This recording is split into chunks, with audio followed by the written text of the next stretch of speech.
The only time I've kind of like thought about it is when someone, been posts on social and it's like went through my scroll, went through my feed, and I've seen it.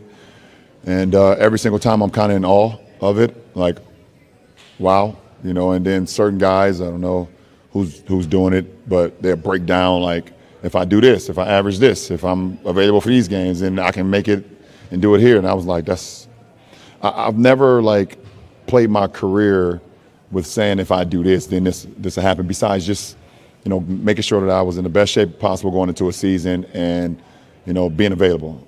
But to sit here and to know that I'm on the verge of breaking probably the most sought after record in the NBA.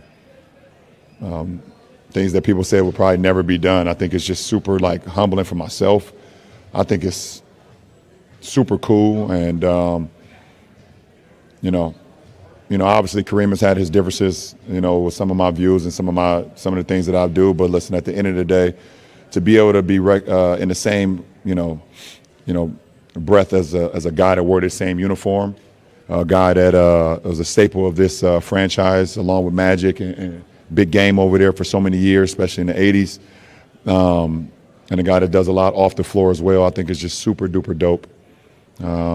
For myself to be even in that conversation, anytime my name is, mentioned with the greats, if it's, obviously, Wilt or MJ or now Kareem or whatever the case may be, it's just super humbling.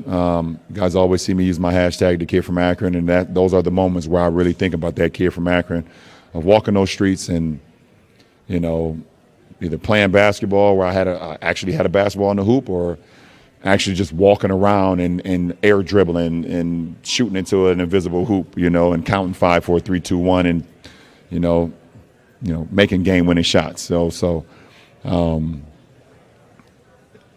it get here, I'm not going to put too much pressure on it throughout the season.